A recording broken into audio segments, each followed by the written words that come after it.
And welcome. मैं हूं प्रियंका संभव और 2026 के पहले ऐसा न वैसा सिर्फ पैसा पॉडकास्ट में आप सबका स्वागत है। और एक ही सवाल है कि कैसा रहेगा हाल मेरे पैसे का इस नए साल में। तो ये चेक लेने के लिए आज मेरे साथ एक खास मेहमान जुड़े। वैसे नया साल जैसे ही शुरू होता है तो सबसे शुरुआत में इकोनॉमी और आपकी जेब पर असर डालने वाला सबसे बड़ा इवेंट भी होने वाला रहता है, यानी कि हम बस कुछ ही दिनों दूर हैं बजट से। जैसे आप अपने खर्चों और कमाई की प्लानिंग करते हैं, वैसे ही सरकार भी फरवरी के महीने में बजट पेश करती है और अपना हिसाब किताब हमारे सामने रखती है। वैसे 2025 वो साल रहा जहां खूब सारे हमने रिफॉर्म देखे। इनकम टैक्स में हमने बड़ी रियायत देखी थी, जीएसटी रेट रैशनलाइजेशन को हमने देखा, नए लेबर कोड लागू हुए, 8th पे कमीशन का गठन हुआ, एनपीएस को बदला सरकार ने, इंश्योरेंस सेक्टर में बड़े बड़े कदम उठाए। तो क्या ये सिलसिला जारी रहेगा बजट में भी?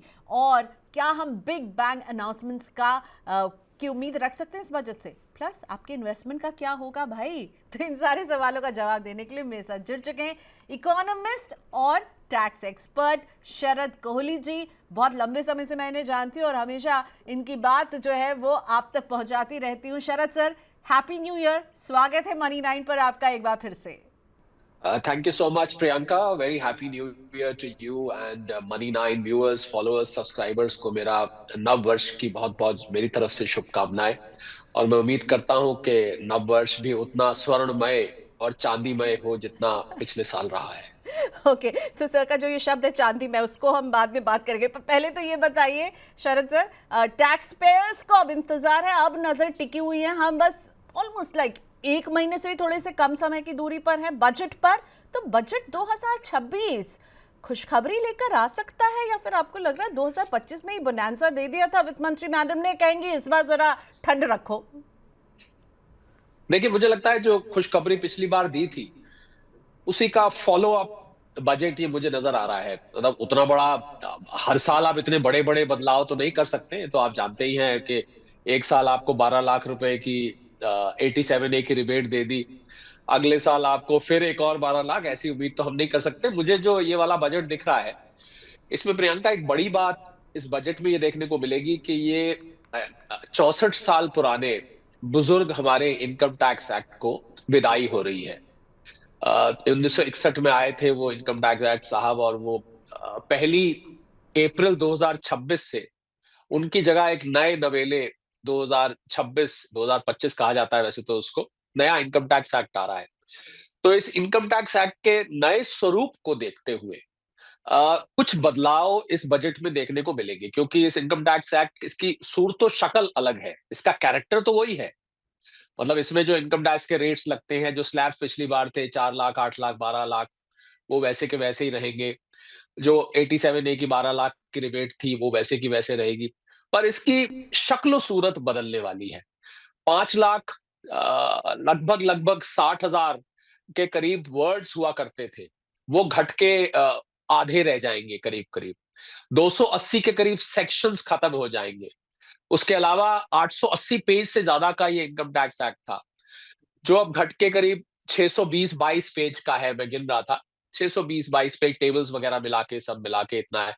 तो इनकम टैक्स एक्ट एक तो सिकुड़ रहा है, सिंपल हो रहा है, कुछ चीजें सेक्शन से हट के टेबल में जा रही है। तो ये बदलाव आपको इनकम टैक्स में देखने को मिलेंगे। तो इससे रिलेटेड जो सरकार को अब फाइनेंस बिल में जो बदलाव करने हैं, वो इससे रिलेटेड बदलाव आपको देखने को मिलेंगे, क्योंकि अब लॉ को और लॉ की शक्ल सूरत को दोनों में सिंक्रनाइजेशन की जरूरत होगी। तो एक तो इस बजट का ये फीचर रहेगा। बाकी जहां तक सरकार का रिफॉर्म्स का, ईज ऑफ डूइंग बिजनेस का है, इंफ्रास्ट्रक्चर पुश है, वेलफेयर स्कीम्स हैं, अभी जी राम जी आई, और भी जितनी भी स्कीम्स के लिए सरकार ने संकल्प किया हुआ है, उनमें आपको रफ्तार आती दिखेगी। क्योंकि 2027 में 2026 में बंगाल में इलेक्शंस हैं, तमिलनाडु में है, 2027 में उत्तर प्रदेश में इलेक्शंस है। तो मुझे लगता है वैसे भी इलेक्शन ना भी हो, मुझे लगता है this government is committed towards reforms. और इनको ऐसा लगता है कि, इनको क्या लगता है तो हमें खैर दिख ही रहा है विदाउट साउंडिंग पॉलिटिकल, कि reform and development is the way to move forward, and I think you can ignore everything else. अगर बाकी सब चीजों को आप इग्नोर करके चल रहे हैं और आप अगर देश के विकास पर ध्यान देते हैं, तो eight the end of the day वही वही काम की चीज़ है। बाकी सब बातें, ये इधर-उधर हिंदू-मुसलमान की बातें, ये सब बातें इतनी काम की, आम आदमी को ये आपने बिल्कुल ठीक कहा, आम आदमी को ये मतलब होता है कि मेरी अपनी जो घर की अर्थव्यवस्था है, मेरी जो निजी अर्थव्यवस्था है, उस अर्थव्यवस्था में कुछ फ़र्क पड़ा कि नहीं पड़ा। हुँ। देश में जो निर्णय लिए जा रहे हैं वो सब ठीक है, पर इसका असर मेरे ऊपर कितना हो रहा है? क्या मुझे कुछ लाभ हो रहा है कि नहीं? क्या मेरा जीवन स्तर सुधरा कि नहीं? तो आई थिंक उससे कनेक्टेड आपको काफ़ी निर्णय सुनने को आने वाले बजट में मिल सकते हैं। जहाँ तक इनकम टैक्स की बात है, मैंने जो आपको बताया है that this will try and synchronize the new income tax act with the finance bill. Okay, तो यानी पेपर वर्क को जो है स्ट्रीमलाइन करने में ज़्यादा फोकस रहेगा। आपने जो टैक्स कोड सरकार ने, मेरा कहने का मतलब है, जो लागू किया उसको कैसे वो इम्प्लीमेंट करेगी, इस पर ज़्यादा रहेगा। तो इस बार हमें छूट वगैरह भूल जाना चाहिए, कुछ इनकम टैक्स में रियायत वगैरह। अ, देखिए छोटी-मोटी रियायतें के ब बिना तो बजट बहुत फीका-फीका हो जाता है फिर। अगर बिल्कुल ही कुछ ना दिया जाए, तो फीका हो जाता है। पर कुछ मेजर प्रियंका मुझे इस बार नहीं होता दिखा, बिकॉज़ मेजर मुझे लगता है पिछले साल की एक्सरसाइज़ में हो गया। ओके। और छोटा-मोटी चीज़ें, बिकॉज़ टैक्स मुझे लगता है एक ऑनगोइंग प्रोसेस है, एक इवोल्यूशनरी प्रोसेस है। हमेशा ही उसमें सुधार की, बेनिफिट्स की, राहत देने की गुंजाइश रहती है। हुँ, तो हुँ। कहीं न कहीं आपको राहत मिल सकती है। जैसे ओल्ड रिजीम मुझे लग रहा है जैसे-जैसे अब पुरानी होती जा रही है, वैसे-वैसे वो धूमिल होने की तरफ जा रही है। मैं उदाहरण ले रहा हूँ एक, तो धीरे-धीरे उसका जो महत्व है वो कम होता जा रहा है। अब ये जो नया 87A का रिबेट है, मेरी एक अपनी एनालिसिस कहती है प्रियंका, कि करीब-करीब 75 से 80% लोग अब न्यू रिजीम में आ जाएँगे। तो 75 से 80% आने का मतलब क्या हुआ? कि आपकी जितनी जो चैप्टर 6A की सेक्शन 80 फैमिली जिसको कॉमन भाषा में कहते हैं, वो डिडक्शन सारी धीरे-धीरे रिडंडेंट होती जाएँगी, इर्रेलेवेंट होती जाएँगी। अभी मैं कल-परसों किसी प्लेटफ़ॉर्म पर मुझसे ये सवाल पूछा गया कि इंश्योरेंस सेक्टर, जो कि पूरी तरह से जनवरी टू मार्च आयकर पर आधारित रहता था। लोग जनवरी टू मार्च में ही सारे पॉलिसीज़, ज़्यादातर 75% पॉलिसीज़ मुझे इंश्योरेंस कंपनीज़ ने बताया वो बिका करती थी। तो अब तो क्योंकि टैक्स से जब न्यू रिजीम में जा रहे हैं, तो इनकम टैक्स का और इंश्योरेंस का जो संबंध है वो धीरे-धीरे टूटता जा रहा है। तो इस प्रकार जो लोग सेक्शन 80 के सहारे चलते हैं, जो लोग इन्वेस्ट करके टैक्स बचाना चाहते हैं, मुझे लग रहा है अब उनको उनका अब मेथड चेंज हो रहा है धीरे-धीरे, और 75-80% आपको लोग नई रिजीम में आते दिखेंगे। तो इससे संबंधित हो सकता है कुछ ऐसे अनाउंसमेंट हो जिससे ओल्ड रिजीम को और ज़्यादा इर्रेलेवेंट बनाने की कोशिश हो, या मैं यूँ कहूँ कि न्यू रिजीम को और ज़्यादा रेलेवेंट बनाने की कोशिश हो। तो एक तराजू की तरह है, जैसे-जैसे नई रिजीम और ज़्यादा एप्लीकेबल होगी, और ज़्यादा रेलेवेंट बनेगी, ओल्ड रिजीम अपने आप बैक सीट जिसको कहते हैं वो लेती जाएगी प्रियंका। ओके, सो और ज़्यादा लोग न्यू रिजीम का रुख करते हुए, लेकिन कहा कि कुछ बड़ा नहीं हो सकता। अभी हमने जो पिछले बजट में देखा था, वो जो कम आय वाले लोग हैं, 87 ने रिबेट क्यों भी बढ़ा दिया गया, न्यू टैक्स रिजीम में basic exemption, income exemption limit को भी बढ़ा दिया गया। लेकिन इंडस्ट्री चेंबर की एक मांग जो मेरे सामने आई, शरद सर, आपका व्यू उस पर जानना चाहूँगी। उनका कहना है कि भाई 24 लाख की इनकम के बाद से जो है आपको वो 30% का टैक्स जो है वो जी। लगता है, इसको एक्सपैंड किया जाए और 24 लाख की इनकम को अपर सीलिंग नहीं रख के इसे बढ़ा दिया जाए। किसी ने तो कहा कि 50 लाख कर दिया जाए। आप अग्री करेंगे और इसकी गुंजाइश आपको दिख रही है? मुझे प्रियंका उसकी गुंजाइश नहीं नज़र आती है। भले ही मैं चेंबर से सहमत हो सकता हूँ, पर सहमति मेरी सिर्फ़ निजी तौर पे रहेगी। As an economist, as a tax expert, मुझे लगता है, देखिए, इस देश में मिडल क्लास की परिभाषा क्या है? कोई मुझे पहले ये बताए। मिडल क्लास की परिभाषा पहले होती थी 4-5 लाख रुपए जो साल का कमाते थे। फिर उसके, ये मैं कुछ समय पहले की बात कर रहा हूँ। उसके बाद वो परिभाषा 7-8 लाख तक पहुँच गई। अब ये परिभाषा 12 लाख तक पहुँच गई, क्योंकि आप मिडल क्लास को रिबेट देना चाहते हैं। 87A में अगर आप रिबेट दे रहे हैं, तो आप मिडल क्लास को रिबेट दे रहे हैं। तो ये 12 लाख तक पहुँच गई। अब 24 लाख तक के लोगों तक जो स्लैब्स हैं कम वाले, 30% से कम, वो एप्लीकेबल हो गए। अब हम ये कह रहे हैं कि मिडल क्लास 24 लाख से, तो हम तरक्की कर रहे हैं, हम 8.2% जीडीपी से बढ़ रहे हैं, पर इतना भी तेज नहीं बढ़ रहे हैं कि हम मिडल क्लास की परिभाषा 50 लाख कर दें। मुझे लग रहा है मिडल क्लास की परिभाषा 50 लाख करना एक बड़ी बात होगी। बाकी ये दिल मांगे मोर हमेशा ही रहता है, हजारों ख्वाहिशें ऐसी हमेशा ही रहती हैं, और हर ख्वाहिश पे दम भी निकलता रहता है। पर मुझे नहीं लगता कि ये 24 लाख की अभी जो स्लैब है इसको छेड़ने की फिलहाल गुंजाइश है, Priyanka. That's my personal opinion. Okay Sharad sir, ये बताइए कि एटीसी को लग तो एटीसी डिडक्शन जो मेरा फेवरेट टैक्स डिडक्शन रहा है, आप मुझे बहुत लंबे समय से जानते हैं, लेकिन अब जब हम ओल्ड और न्यू में आए तो भाई न्यू में वो एटीसी का तो नामो निशान मिट गया और आप कह रहे हैं कि ओल्ड को अब हम बाय बाय कहने वाले हैं। तो एटीसी की छूट, एटीडी की छूट, एनपीएस को सरकार ने बदल दिया, इतनी सारी अब उसमें चीज़ें कर दी हैं, आप पैसा ज़्यादा निकाल पाएंगे नॉन गवर्नमेंट हैं अगर आप एनपीएस के सब्सक्राइबर। तो आपको नहीं लग रहा कि कुछ वो चीज़ें जो अच्छी अच्छी चीज़ें जो हमें ओल्ड टैक्स रिजीम में मिलती थी वो न्यू टैक्स रिजीम में शामिल करे सरकार? इस तरफ हम कुछ अच्छी खबर सुन सकते हैं क्या? जी हाँ, बुरी तो मुझे भी नहीं लगती है प्रियंका, पर प्रश्न ये है ना कि आपके और हमारे अच्छे लगने से वित्त मंत्री महोदया को अच्छा लगेगा कि नहीं लगेगा, ये ज़्यादा महत्व रखता है। मुझे लगता है I think the aim is कि आप टैक्स और इन्वेस्टमेंट को अलग-अलग नज़रिए से देखें। अभी तक तो जब तक सेक्शन 80 के बेनिफिट्स थे, तो टैक्स और इन्वेस्टमेंट को एक ही चश्मे से देखा जाता था। कि आप इन्वेस्ट करते थे, एटीसी में 1.5 लाख तक की इन्वेस्टमेंट थी, उसमें आप इंश्योरेंस लेते थे, पीपीएफ लेते थे, एनएससी लेते थे, वगैरह-वगैरह, जो भी उसके अंदर बहुत बहुत बहुत क्लटर्ड थी वो। तो अब उसको एम था कि आप अलग करके देखिए और इसीलिए ओल्ड रेजिम को हटाया नहीं गया कि जो लोग अभी भी इसके शौकीन हैं, अगर आपको लगता है आपका टैक्स इन्वेस्ट करके ज़्यादा बच रहा है, तो आप बचाइए और अभी भी ओल्ड रेजिम को प्रियंका खत्म नहीं किया जाएगा। मैंने ये नहीं कहा कि ओल्ड रेजिम को धीरे-धीरे खत्म किया जाएगा, मुझे लग रहा है ओल्ड रेजिम को धीरे-धीरे इर्रेलेवेंट बनती जाएगी। ओल्ड हम्म। रेजिम आहिस्ता-आहिस्ता एक बैक सीट लेती जाएगी, तो लोग स्वतः खुद ब खुद और आपका अगर एम खाली टैक्स बचाना है, तो मुझे लग रहा है वो अगर आपका न्यू रेजिम में बच रहा है, तो I think you will like to choose new regime at the end of the day. 24 lakh तक तो तब तो आपको 30% नहीं लग रहा है, तो जैसा मैंने कहा 75-80% लोगों का ऐसा ही होगा क्योंकि आप टैक्स पेयर्स का अगर कॉम्पोजिशन देखेंगे प्रियंका, तो आप देखिए कि ज्यादातर टैक्स पेयर्स अगर 8 करोड़ 9 करोड़ रिटर्न्स फाइल होती है तो इसमें से ज्यादातर लोग 24 लाख से नीचे के लोग हैं। जो 24 लाख से ऊपर के लोग हैं उनकी उनकी गिनती ही बहुत कम है। इसलिए भी मुझे नहीं लगता कि ये जो चेम्बर्स ने बात कही या जो इंडस्ट्रियलिस्ट ने बात कही, उन्होंने शायद अपने सीईओज की बात करी, अपने हायर लेवल जो मैनेजरियल ऑफिसर्स हैं, पर सरकार जब निर्णय लेती है तो मैसेस को देख के लेती है कि जहां ज्यादा लोग आते हैं, मुझे लगता है इस पर निर्णय लिया जाता है कि ज्यादा लोग तो 24 लाख से नीचे ही आते हैं, बल्कि आपको हैरानी होगी कि ज्यादातर लोग 12 लाख से नीचे आते हैं। अब की बार तो मुझे मुझे ये लग रहा है कि जब ये नया रेजिम जब इफेक्टिव हो गया है 12 लाख वाला, 1 अप्रैल से शुरू हुआ है ये, तो अब 31 मार्च 2026 जब आएगा और इसकी जो रिटर्न्स जाएंगी, हालांकि मैं ये यहाँ पर स्पष्ट करना चाहूंगा कि जो व्यक्ति 87A के अंतर्गत रिबेट ले रहा है उसको रिटर्न फाइल करनी कंपलसरी है, पर 31 मार्च 2026 का जो साल खत्म होगा, उसकी जब रिटर्न्स 31 जुलाई 2026 को जाएगी, तो उन रिटर्न्स में टैक्स पे करने वालों की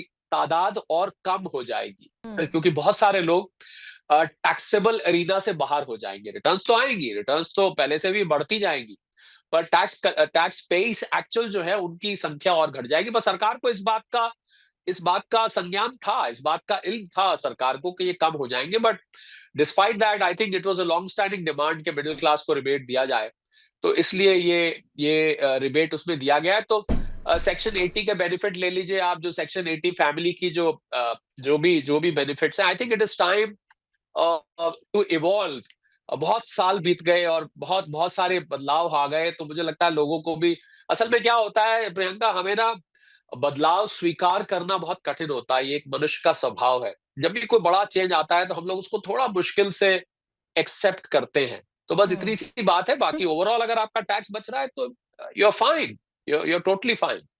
ओके अब मैं चाहूंगी शरद सर कि थोड़ा सा ना मैं आपसे कहूंगी, अब आपने इकोनॉमिस्ट का हैट डॉन कीजिए। आपने अभी कहा कि जरूर। देखिए टैक्स जो है वो लोग कम टैक्स दे रहे होंगे तो सरकार की किटी पर इसका असर तो पड़ेगा।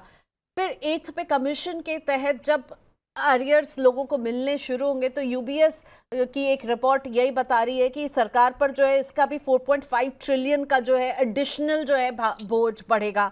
ठीक है, रफली 1.1% ऑफ जीडीपी।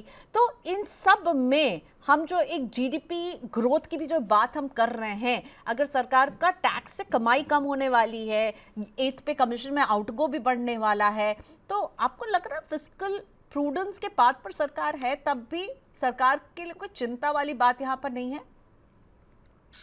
प्रियंका, मैंने ये नहीं कहा कि टैक्स से कलेक्शन कम होगा। मैंने ये कहा कि टैक्स पे करने वालों की तादाद कम हो जाएगी। ओके, पर सो मैंने tax overall collection tax will be की बात, इंटैक्ट। हाँ, क्योंकि टिपिकली देखिए आप internationally, and since a major part of me is an economist also, तो आप जब-जब टैक्स कम किया जाता है, तब-तब टैक्स की collection over a period of time बढ़ जाती है, घटती नहीं है। बहुत ज़्यादा कम किया जाए तो शुरू में थोड़ी घटती दिखाई देती है, पर ओवर आपने जीएसटी में देख लीजिए। जीएसटी में जब से 2 स्लैब्स हटाए गए हैं, तो टैक्स की कलेक्शन पे कोई खास फ़र्क, जबकि उम्मीद लगाई जा रही थी कि इतना लॉस हो जाएगा, उतना लॉस हो जाएगा। तो ओवरऑल टैक्स की कलेक्शन, मुझे लगता है वो उसपे इतना असर नहीं होगा। तो इसलिए, और सरकार के पास जहाँ तक फिस्कल एल्बो रूम की हम बात करते हैं, तो फिस्कल एल्बो रूम सरकार के पास है। I think government is in a fairly healthy situation. हम लोग प्रियंका ग्लोबल इकोनॉमीज को भी स्टडी करते हैं। हम लोग वर्ल्ड इकोनॉमीज को अलग-अलग डेवलप कंट्रीज की, डेवलपिंग कंट्रीज की, हम बहुत सारी देश से बहुत अच्छे हैं। अमेरिका का देखिए 130% डेट टू जीडीपी रेशियो है इस समय। $38 ट्रिलियन का उसके ऊपर उधार हो गया है। और मुश्किल से $30 ट्रिलियन की अर्थव्यवस्था 130% के आसपास पहुंच रहा है। जापान का तो ये 250% पहुंच गया है। तो मुझे लग रहा है बाकी की अर्थव्यवस्थाओं से हम बेटर है। सरकार के पास वो एल्बो रूम है कि उसको, और प्लस इतने डेवलपमेंटल प्रोजेक्ट्स हैं, इतनी वेलफेयर स्कीम्स है। मुझे लग रहा है अगर जरा सा भी नजर आया कहीं के फिस्कल डेफिसिट आपके लिए एक पेन बन रहा है, तो एफआरबीएम फॉलो करा जाता है। आपको पता होगा, fiscal responsibility budget management act के अंतर्गत ये सारा फिस्कल डेफिसिट मैनेजमेंट किया जाता है। तो I think you can always, आप देखते होंगे कभी कभी जो इंफ्रास्ट्रक्चर इन्वेस्टमेंट है उसमें थोड़ा सा विलंब हो जाता है, उसको थोड़ा सा देर से इम्प्लीमेंट किया जाता है।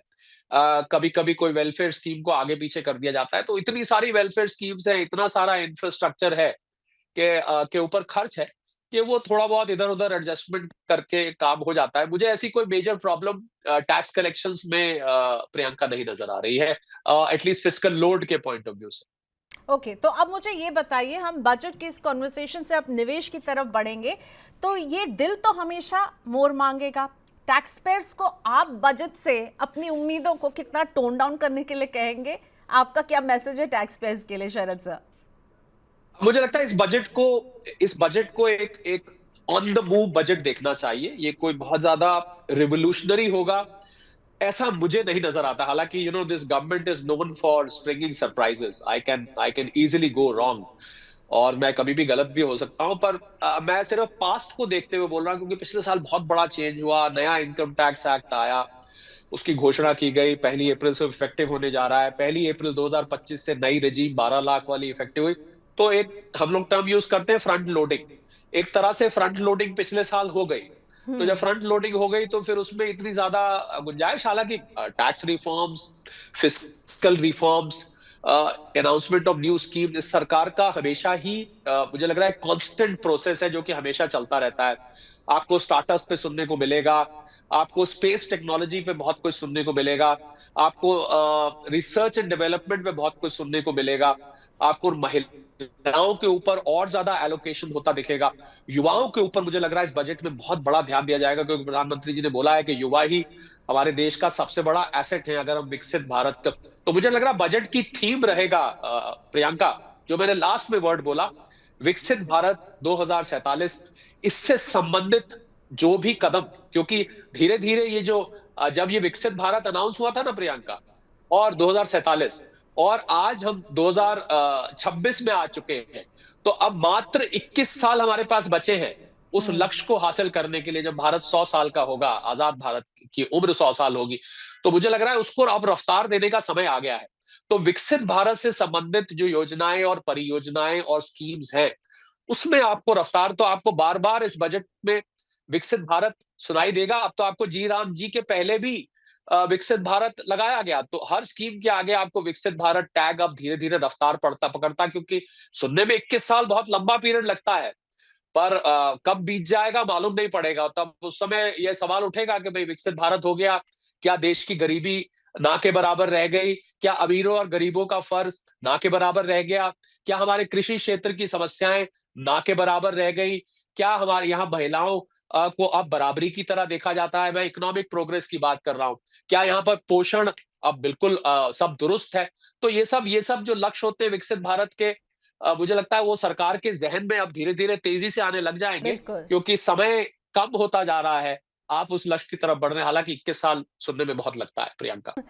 अच्छा, अब हम बात करते हैं अपने इन्वेस्टमेंट्स की। 2026 इन्वेस्टमेंट की जब मैं बात करूंगी, तो क्योंकि हम बजट्स को रैप अप कर रहे हैं अपनी बातचीत में, तो long term capital gains tax, इसको लेकर के एक फियर है कि सरकार इस पे क्या कुछ करेगी, क्योंकि एक वो कंटिन्यूटी नहीं रही है उसको लेकर के सरकार की तरफ से, और उसको लेकर के हम हमेशा देखते हैं इक्विटी मार्केट का मूड बिगड़ जाता है। यूनिफॉर्मिटी लाने की कोशिश की पिछले बजट ने एलटीसीजी में होल्डिंग पीरियड को लेकर के, लेकिन जो रेट बढ़ा दिया था वो चुभ रहा है सबको। आपको लग रहा है सरकार उसको और बढ़ा सकती है, या उसे कम कर सकती है, या उसका स्टेटस को बरकरार रखेगी? मुझे प्रियंका स्टेटस को के ज़्यादा चांसेस नज़र आ रहे हैं। मुझे नहीं लगता उसको छेड़खानी अभी करी जाएगी, क्योंकि इस समय जो इक्विटी मार्केट्स का माहौल है वो बहुत ही सेंसिटिव है। हम्म। एफआईआईज़ हैं वो उसको ऊपर नहीं जाने दे रहे, डीआईआईज़ हैं वो उसको नीचे नहीं जाने दे रहे। तो मुझे लग रहा है मार्केट ऐसे एक रेंज में फँस गई है, और अंतर्राष्ट्रीय स्तर पर हेडविंड्स हैं। एक तरफ डोनाल्ड ट्रम्प साहब हैं, दूसरी तरफ सारी दुनिया है। दुनिया इस समय 2.5% पे बढ़ रही है, हम 8% से ऊपर बढ़ रहे हैं, लास्ट रिकॉर्डेड जीडीपी की बात कर रहा हूँ।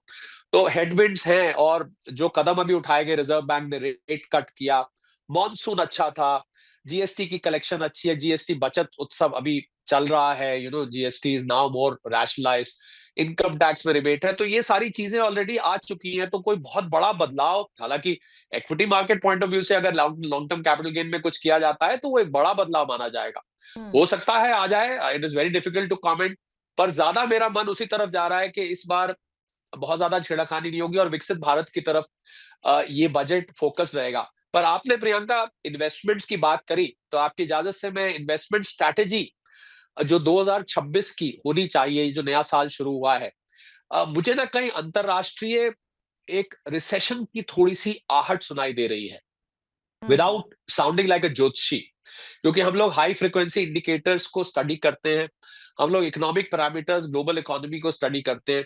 मुझे कहीं, क्योंकि ग्लोबल इकोनॉमी 2.5% से बढ़ रही है, अमेरिका की हालत बहुत अच्छी नहीं है। जो अपने आप को विकसित कहते हैं, जो जो हिस्सा दुनिया का, फ्रांस है, जर्मनी है, यूके है, इटली है, स्पेन है, ये जो कंट्रीज़, जापान है, ये जो कंट्रीज़ अपने आप को डेवलप्ड कहते हैं, इनकी भी जो इकोनॉमिक सिचुएशन है, वो बहुत अच्छी इस समय नहीं है। They are barely above in positive. In fact कुछ एक तो मुझे ये भी पता लगा है कि नंबर्स को आर्टिफिशियली ऊपर रखा जा रहा है, कहीं पर कोई इलेक्शन है, कहीं पर कुछ है, कहीं पर अपनी पॉलिटिकल साख बचाने की कोशिश है। तो थोड़ा-सा यहाँ पर रिसेशन आ चुका है। मैं बड़ी बात बोल रहा हूँ, कुछ जगह रिसेशन ऑलरेडी आ चुका है। तो इसको देखते हुए, तो जब रिसेशन की आहट सुनाई दे, और मैं साथ में प्रियंका एक बात जोड़ना चाहूँगा, ये जो मैंने रिसेशन आने की बात करी, मैं चाहूँगा कि मैं गलत निकलूँ।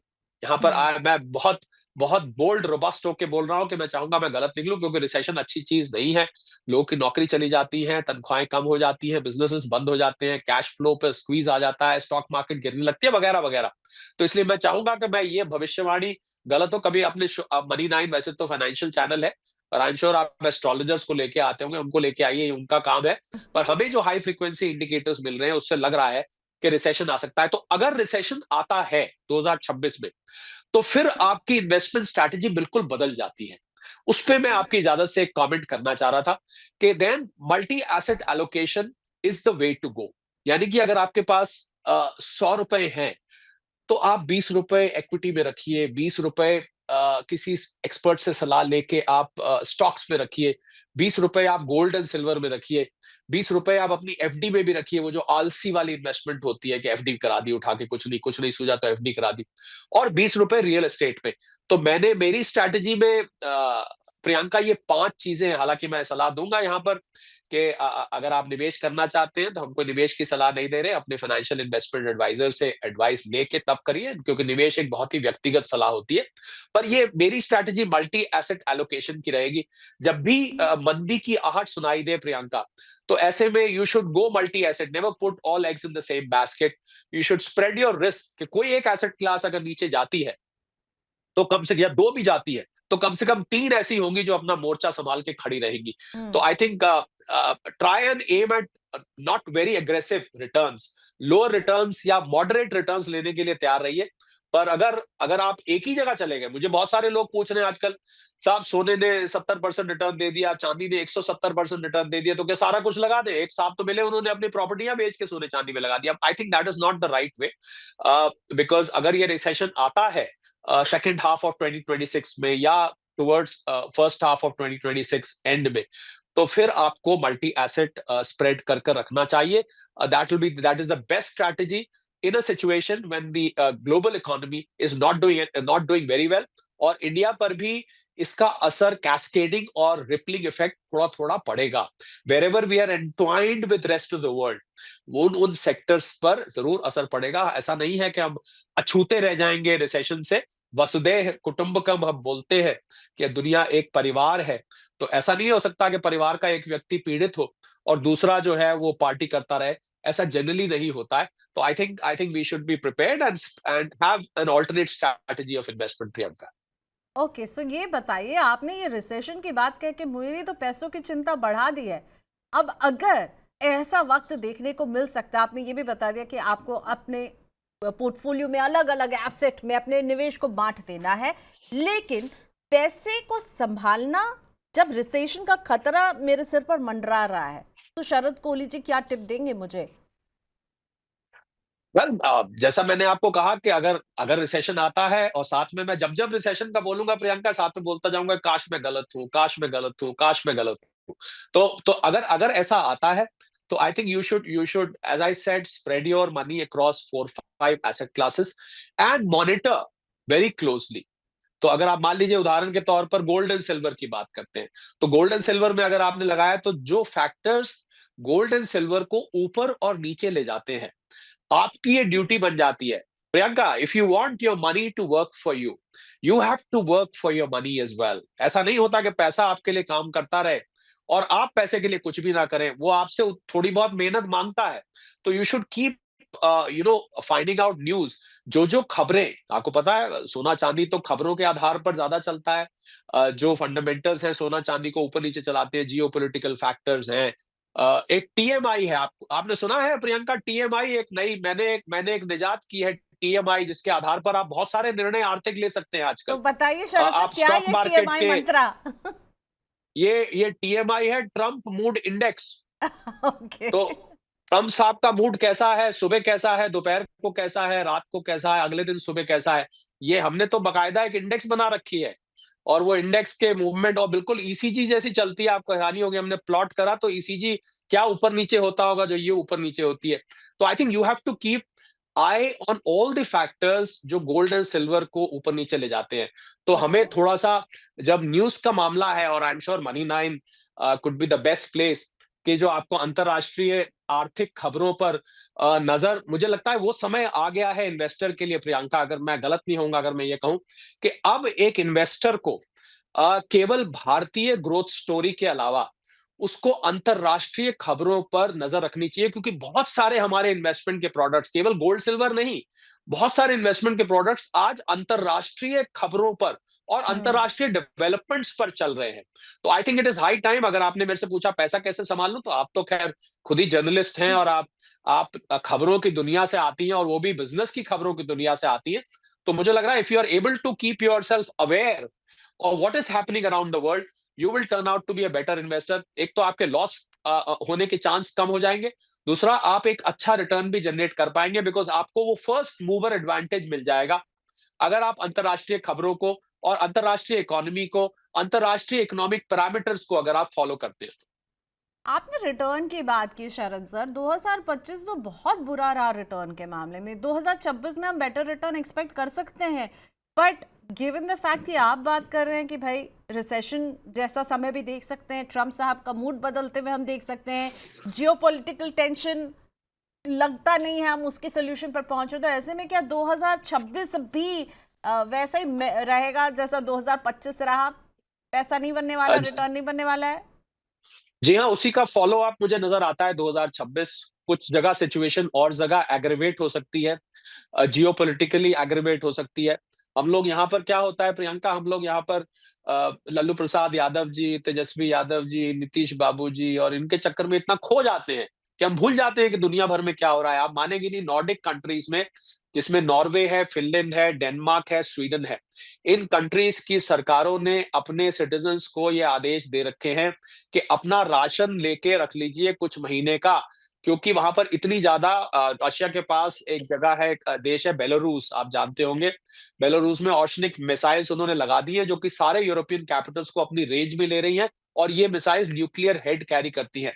ये जो वर्ल्ड वॉर शब्द है, ये पहले से ज्यादा सुनाई देता है। ये जो न्यूक्लियर शब्द है, ये पहले से ज्यादा सुनाई देता है। तो मुझे, आपने बिल्कुल ठीक कहा, मुझे नहीं लगता कि जियोपॉलिटिकल टेंशंस यहाँ से शांत होने वाली हैं।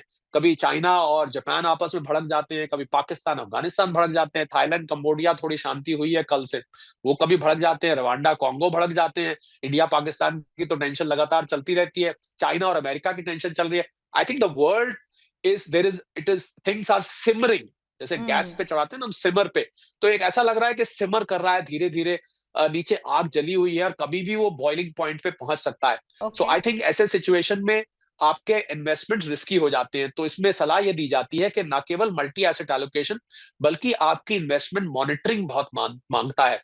ऐसा ना हो कि आप इन्वेस्ट करके सो जाएं और इन्वेस्ट करके आप ध्यान ही ना दें, because the situation can change so quickly कि आपको जल्दी जल्दी रीएलोकेशन या लिक्विडेशन या रिडेम्पशन करनी पड़े। तो मेरा सबसे बड़ी सलाह मैं इन्वेस्टर्स को देना चाहूंगा, पहली मल्टी एसेट एलोकेशन की, दूसरी please be on alert on all your investment, जहां भी हम्म। आप पैसा लगा रहे हैं। अगर लॉन्ग टर्म के लिए जनरली ये सलाह दी जाती है, प्रियंका, के लगा के भूल जाइए 10 साल के 5 साल के लिए, पर साहब भूल तो जाइए, पर साथ साथ उस पर नजर भी रखिए, क्योंकि दुनिया की सिचुएशन बहुत जल्दी जल्दी उसमें परिवर्तन आ रहा है। तो ओके। आपको भी उसी पेस पर अपनी इन्वेस्टमेंट्स पर नजर रखनी चाहिए। ठीक है, तो मॉनिटरिंग बहुत ज़रूरी होगी, ग्लोबल फैक्टर्स को देखना बहुत ज़रूरी होगा, और मुझे लग रहा है 2026 भी थोड़ा बच के रहने वाला साल रहेगा। तो अपने पैसों को लेकर आप कंजर्वेटिव होना चाहते हैं तो व्हाई नॉट, वो भी रहिए। यस सर, आप कुछ ऐड करना चाहेंगे? और बस एक चीज और जोड़ना चाह रहा था, जो इन्वेस्टमेंट से हटके है, पर रिसेशन से इसका सीधा सीधा सरोकार है। अगर आप कहीं नौकरी करते हैं, आप कहीं किसी के अंडर करते हैं, अपनी नौकरी के बारे में भी थोड़े से पॉजेसिव हो जाइए। नौकरी को हल्के में मत लीजिए, क्योंकि अगर रिसेशन आता है तो नौकरी आसानी से मिलती नहीं है। चली आसानी से जाती है, पर दूसरी आसानी से नौकरी मिलती नहीं है। तो नौकरी के बारे में थोड़ा-सा पॉजेसिव हो जाइए। जो कैजुअल अप्रोच है ना, अरे यार नहीं, यहाँ पर अपनी बात बन नहीं रही, कोई नहीं, ये नहीं तो कोई और सही, वो और नहीं तो और सही। मुझे लगता है वो रिसेशन में एक एक इन्वेस्टमेंट से हट के मैं एडवाइस देना चाहता हूँ। और शरद सर, मैं जिस इंडस्ट्री में हूँ वहाँ पर तो हम सबसे पहले देखते हैं नौकरियों पर ही तलवार लटकते हुए। जी, और आपके जी, साथ मेरा इतना लंबा एसोसिएशन है, आप भी बखूबी से जी, समझते हैं। ओके। जी। सो कुछ नंबर्स मैं आपके सामने रखूंगी, ठीक है? बड़े बड़े जो ब्रोकरेज फर्म्स है वो कह रहे हैं हम सेंसेक्स को 2026 में 1 लाख पर जाते हुए देखेंगे। आपने गोल्ड और सिल्वर का जिक्र किया, कह रहे हैं भाई सिल्वर तो $200, ठीक है, गोल्ड $5,000 इन 2026। तो इन नंबर्स को देखकर मुझे लग रहा है कि भाई लगा दो पैसा, मेरा पैसा तो एकदम बूम बूम हो जाएगा। गोल्ड में लगा दो तो वहां पे जो है गोल्ड में कमाई हो रही होगी, सिल्वर में हो रही होगी, और अगर अभी नहीं लगाया $200 पे अगर चांदी पहुंचती है तो फिर कहाँ मेरे पास उतने पैसे होंगे? इस पर आपका क्या व्यू है?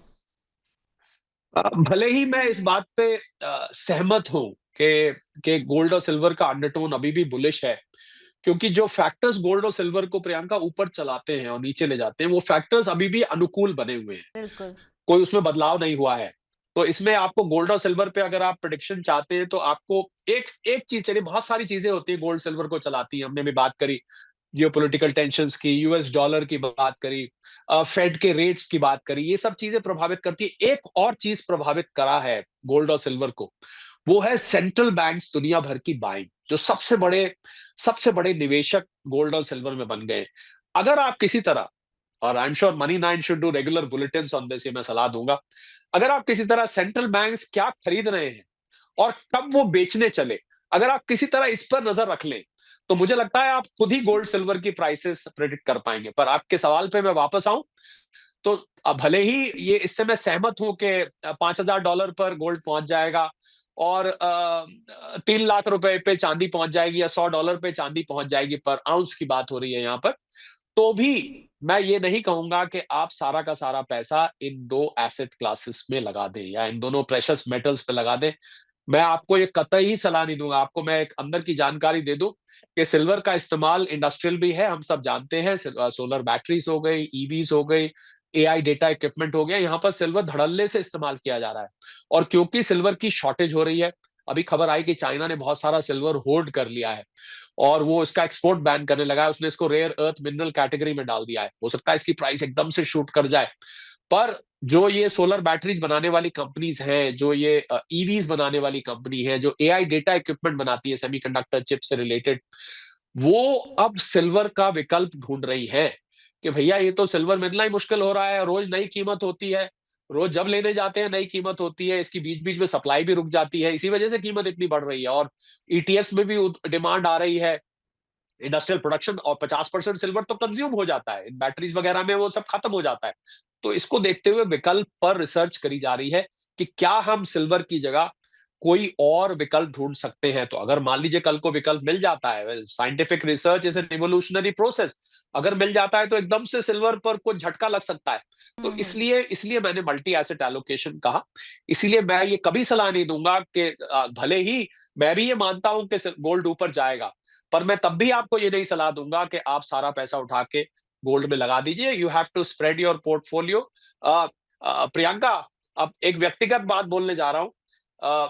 शरद कोहली ये आलोचना सह लेगा कि शरद कोहली की एडवाइस से हमने निवेश किया और हमें कम रिटर्न आया, हम्म। पर शरद कोहली इस बात को लेके बहुत डिप्रेस हो जाएगा अगर किसी ने ये कह दिया कि शरद कोहली के सुन के हमें नुकसान हो गया। I think that I will not be able to bear.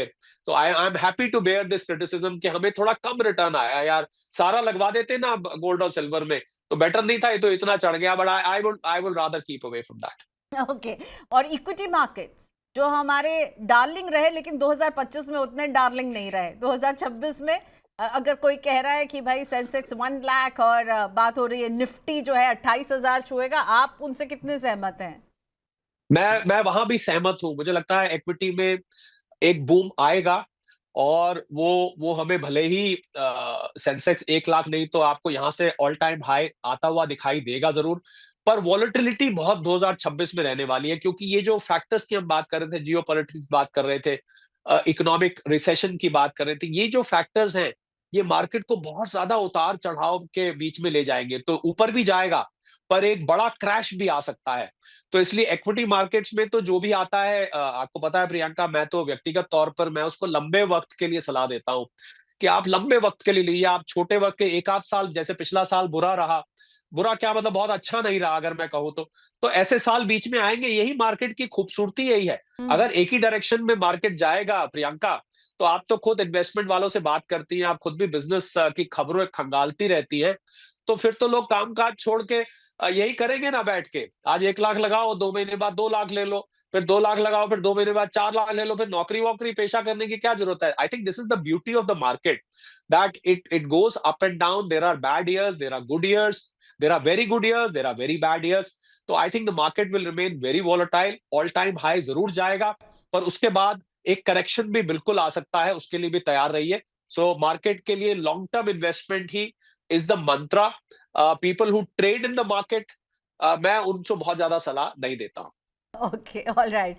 तो लॉन्ग टर्म का निवेश है, लेकिन शरद सर की ये भी एडवाइस है, लॉन्ग टर्म का मतलब ये नहीं है कि निवेश करके भूल जाओ, उसे चेक करना, उसे इवैल्यूएट करना है, सिचुएशन के हिसाब से कॉल्स लेनी है। और अपने जो निवेश को लेकर के आप बहुत चिंतित करते हैं, तो अलग अलग एसेट में अपने पैसे को डिवाइड करना will be the formula which will make you less worry a little less about your money। ठीक कहा मैंने शरद सर? रैप अप करूं आज की बातचीत को? आपके कुछ लास्ट, आपके कुछ मजेदार सी एक लाइन नहीं होगी तो कैसे खत्म करूंगी? नहीं, मजेदार लाइन तो मैं प्रियंका यही 2 लाइन बोलना चाहता हूं मैं, कि आप जब निवेश के लिए कंपनी सेलेक्ट करते हैं तो ऐसे ही सिलेक्ट करिए। जब आप कंपनी सिलेक्ट करते हैं ना निवेश के लिए, इक्विटी रिसर्च करते हैं आपके कौन सी कंपनी में पैसा लगाया जाए, तो ऐसे ही करिए जैसे लड़का लड़की पसंद करते हैं अरेंज मैरिज में।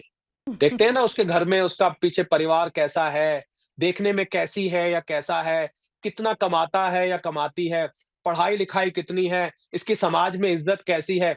ये निवेश का मंत्र है। कंपनी कैसी है, उसके प्रमोटर्स कैसे हैं, उसकी परफॉर्मेंस कैसी रही है, उसके ऊपर कोई लांछन तो नहीं लगा हुआ, ये करिए। और जब आप अभी इन्वेस्टमेंट की बात कर रही थी ना, जाते-जाते कहता हूँ कि आपने इन्वेस्ट करके भूल गए, अपने बच्चे को हॉस्टल में पढ़ने डालते हैं ना, तो क्या भूल जाते हैं क्या? पूछते नहीं आप उससे हर दूसरे दिन, बताओ भई कैसा चल रहा है? फिर उससे मिलने भी जाते हैं, उसकी सारी खैर कभी उसको बुला लेते हैं, कभी खुद चले जाते हैं। ये रिसेशन के टाइम पे यही निवेश का मंत्र रहना चाहिए। जैसे अपने बच्चे को हॉस्टल में अपने से दूर भेज के आप पूरी खबर रखते हैं, ऐसे ही अपने इन्वेस्टमेंट की खबर रखिए। ओके, और इस खबर को लेने के लिए हम शरद सर को भी बुलाते रहेंगे मनी 9 में इस साल। Thank you so much Sharad sir, my आपने प्लेज़र। एकदम साल का हमारा पहला पॉडकास्ट जोरदार बना दिया है, जिसमें बहुत सारी ऐसी बातें हुई हैं जो आपके काम की, आपकी मतलब की है। अपने कमेंट बॉक्स में हमें अपनी राय जरूर भेजिएगा। शरद सर को हम बाय बाय कह रहे हैं। मनी 9 के साथ अपना ये प्यार, अपना ये लगाव और हमारी ये दोस्ती इस साल भी ऐसे ही बरकरार है। हैप्पी न्यू ईयर आप सबको। कैसी लगी हमारी बातचीत जरूर बताइएगा। Bye bye.